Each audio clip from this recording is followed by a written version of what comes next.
nous ne travaillons pas de la bonne façon.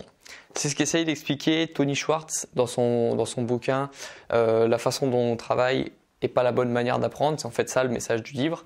Et c'est un livre qui m'a énormément plu parce qu'il y a plein, en fait, il explique pourquoi on ne travaille pas de la bonne façon. Et aujourd'hui, je vais te parler d'une de ces raisons pour laquelle, selon lui, on ne travaille pas de la bonne façon. Et je rejoins d'ailleurs totalement en fait sur ce point. C'est en fait qu'on a un mauvais système de travail, c'est-à-dire qu'on a un système de travail qui ne prévoit aucun temps de repos, de vrai repos en fait. Parce que ce qu'on appelle nous le repos, c'est pas un vrai repos pour le cerveau. Dans son bouquin, en fait, Tony Schwartz reprend le principe de la musculation et moi je le rejoins totalement parce que je sais que je fais de la musculation et qu'il y a un grand principe en musculation, c'est le fait, en fait le muscle se construit d'une certaine façon, il faut respecter le processus, c'est mettre le muscle sous tension et laisser reposer le muscle. Et une fois que le muscle est reposé, on remet le muscle sous tension et ensuite on le laisse se reposer. Pour la musculation, c'est simple, il suffit de bien dormir, de faire des siestes et de prévoir des jours de repos. Et pour l'apprentissage, quand on est étudiant, c'est à peu près le même principe, sauf que là, on remarque que les gens ont beaucoup plus de difficultés à faire des vraies pauses parce que, je sais pas pourquoi, ils culpabilisent. Ils disent qu'une heure de perdu à aller marcher, c'est une heure de perdu et parce qu'on révise pas. Et je vois même des gens sur Twitter qui disent que ils culpabilisent quand ils dorment trop. Et ça me rend fou parce que le sommeil, c'est tellement important, c'est tellement même le facteur numéro 1 de l'apprentissage. Normalement, tu peux pas faire une vraie journée de révision si tu n'as pas eu au moins 7 heures de sommeil. Et c'est pour ça que j'ai envie d'en parler vraiment du sommeil. Je n'en parlerai pas en détail dans cette vidéo, mais c'est vraiment un sujet qui est sous-coté, quoi. On n'en parle pas assez et on devrait en parler beaucoup plus, quoi. Alors le but de cette vidéo, c'est que tu comprennes l'importance des temps de repos dans tes révisions. Parce que je suis sûr que ça, je te fais confiance. Faire des fiches, réviser, penser à l'examen, tout ça tu le fais en fait parce que tu as envie de réussir. Mais tu prévois sûrement pas assez de temps de repos, du temps de repos, du vrai temps de repos. Donc on va reprendre en fait ces deux étapes pour notre apprentissage quand on est à l'université. C'est mettre le muscle sous tension, mais du coup c'est plus tes biceps, mais c'est le cerveau. Tu mets ton cerveau sous tension lorsque tu révises parce que ça le met sous tension, ça le force à réfléchir. Et ensuite tu le laisses se reposer. Et ensuite tu le remets sous tension et après tu le laisses se reposer. Tu peux faire ça plusieurs fois en fait dans une journée. C'est ce qu'il explique dans le livre. Tu peux faire ça même 3 fois dans une journée, une séance de travail, une séance de repos, une séance de travail, une séance de repos. Et souvent, quand on est étudiant, essaye de compter le nombre de fois où tu travailles, où tu fais des fiches, où tu es devant un ordinateur, où tu penses à l'examen. Ça, c'est des séances de travail parce que le cerveau, il y pense, il n'a pas de temps de récup. Et pense au nombre de fois où tu le laisses se reposer, où tu fais une sieste, où tu fais une balade dehors, où tu écoutes de la musique sans penser à ton examen. Et souvent, je suis même sûr, tu me le diras, il y a beaucoup plus de phases où tu es sous tension que de phases où tu te reposes, où tu laisses ton cerveau se reposer. Et normalement, ça devrait être à l'équilibre. C'est-à-dire que normalement, lorsque tu as une phase de tension, c'est-à-dire une phase de révision, ensuite tu as une phase de repos. Et donc mon but, c'est de te donner aujourd'hui beaucoup d'actions concrètes à mettre en place, que tu peux mettre en place aujourd'hui pour justement égaliser entre le nombre de fois où tu mets ton cerveau sous tension et le nombre de fois où tu mets ton cerveau au repos. Pour vraiment que ce soit égal et que ce soit optimal. Alors mon action préférée pour pour reposer le cerveau, et c'est de loin la plus efficace selon les recherches, il y a des recherches qui ont été faites là-dessus, c'est le fait de faire des balades. Encore mieux des balades en forêt. Et parce qu'en fait, c'est pour une raison simple, c'est en forêt, je t'avais dit il y a 2 jours l'importance de prendre en compte son niveau de volonté parce que tu avais un réservoir de volonté qui était limité, c'est une ressource limitée la volonté, faut pas trop la gâcher. Et en fait, quand tu es en forêt, tu as beaucoup moins de choix à faire parce que tu as un sentier, tu as le choix entre tel sentier ou tel sentier, mais tu n'as pas beaucoup d'autres choix à faire en fait. Tu as juste à avancer, à suivre le chemin, puis à retourner, à faire la boucle. Alors que quand tu es en ville, tu te rends compte que tu as beaucoup de choix à faire. Quand tu es en ville, est-ce que le feu est rouge, est-ce que le feu est vert? Est-ce que tu évites ce piéton? Est-ce que tu évites le chauffeur Uber Eats qui va beaucoup trop vite et qui n'est pas sur la piste cyclable? Enfin bref, tu vois, tu as beaucoup de choix à faire quand tu es T'as énormément de choix à faire quand tu es en ville et tout ça, ça va affecter ton niveau de volonté.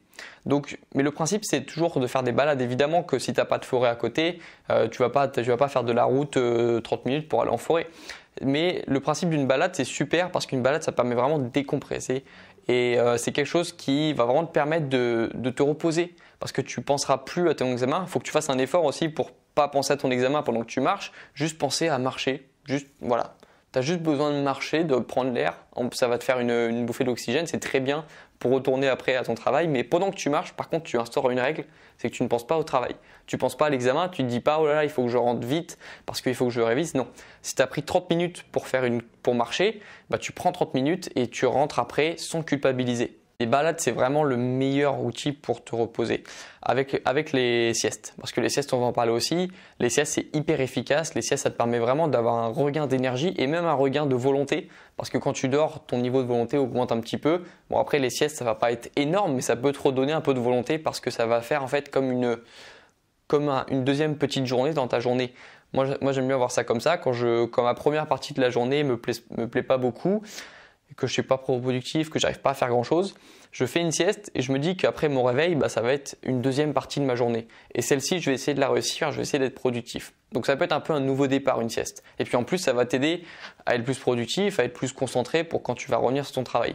Les siestes, les recherches montrent que c'est important de ne pas dépasser les 20 minutes de sieste. Alors ça te paraît peut-être pas beaucoup, mais en fait il faut que tu comprennes qu'après 20 minutes, ça commence à être, on sait plus trop, ton cerveau sait plus trop si c'est une sieste ou si c'est du sommeil. Et souvent tu vas te remarquer que en fait tu penses te reposer plus en faisant 1 heure de sommeil, mais en fait quand tu te réveilles, tu es complètement embourbé, tu sais pas, t'as le même réflexe que ça te fait le même effet que quand tu te réveilles, donc tu as un peu la tête dans le cul, tu sais pas trop quoi faire. Alors que quand tu dors 20 minutes, tu essaieras. Tu te réveilles en fait en pleine forme. Genre c'est comme si tu n'avais pas dormi. Il faut que ce soit assez court pour qu'en fait tu te réveilles sans avoir le sentiment d'avoir dormi. Et tu vas te rendre compte qu'en fait tu vas quand même le sentir que tu as dormi, mais en positif. C'est-à-dire que tu n'auras pas l'effet tête de cul du réveil, tu vois. Tête dans le cul. Parce que tête de cul c'est autre chose. D'ailleurs, j'avais fait un tweet sur Twitter dans lequel je te donnais tous ces genres d'activités qui peuvent te permettre d'avoir plus d'énergie. Donc, je te le remets ici pour que tu le vois. C'est de ça dont on va parler. Donc après, les deux plus importantes qui sont les balades et les siestes, il y a le fait d'appeler un ami, il y a le fait d'appeler un peu de sa famille sans penser aux examens. En fait, c'est tout le genre de choses qui te permettent d'oublier l'examen, qui te permettent de déconnecter de l'examen. Donc évidemment, il y a une séance de sport dedans, c'est super efficace les séances de sport. Il y a écouter de la musique, écouter de la bonne musique, ça va te permettre de penser à autre chose. Et il faut vraiment que tu alternes, je pense que tu commences à comprendre ce genre de... Il faut vraiment que tu alternes les phases de connexion, déconnexion, connexion, déconnexion, révision et repos. C'est vraiment 2 phases, il n'y a pas d'autres phases, c'est juste mise sous tension du cerveau et repos. Mais il faut vraiment que tu équilibres les deux. Il ne faut pas que tu aies beaucoup plus de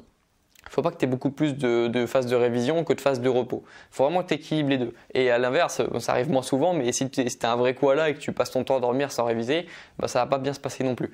L'important, c'est d'avoir un équilibre et de ne pas perdre son équilibre. Donc, il ne faut vraiment pas que tu te dises que si tu dors, c'est du temps de perdu, pas du tout. C'est vraiment, quand on fait des recherches sur le sommeil, on se rend compte que c'est tellement important pour tout, même pour l'humeur. Et quand tu comprends que quand tu es de bonne humeur, tu révises bien, bah là, tu comprends l'importance de dormir longtemps. Donc voilà, l'action concrète, simple à mettre en place dès aujourd'hui, c'est que tu alternes phase de révision et phase de repos. Phase de connexion à tes examens, où tu penses à tes examens, où tu essayes de réviser pour tes examens, et phase de déconnexion, où tu penses à tout sauf à tes examens. Ça va t'aider déjà à te libérer un peu de stress, à faire un effort sur toi, parce qu'il y a des personnes, je sais, il y a des personnes pour qui c'est impossible de déconnecter. Il faut vraiment que tu arrives à déconnecter de cette réalité de l'examen parce que c'est quelque chose d'important, mais c'est pas ta vie qui se jouera pendant l'examen. C'est pas assez important pour que c'est une emprise comme ça sur toi aussi importante. Il faut vraiment pas que tu te laisses faire par le stress des examens. Il y a très peu d'examens qui vont changer ta vie, il faut que tu le saches. Et c'est la raison pour laquelle tu dois avoir des phases de déconnexion. Tu dois arriver à déconnecter. Donc voilà, toujours penser aux 2 phases. Connexion et repos, tu peux le répéter plusieurs fois dans ta journée, tu peux le faire une fois comme tu veux, mais il faut vraiment que tu aies un équilibre entre ces 2 parties. Et ça, ce sera la meilleure façon d'apprendre. Donc voilà, je te dis à demain pour un nouveau conseil comme ça, nouvelle vidéo à 6h, à demain.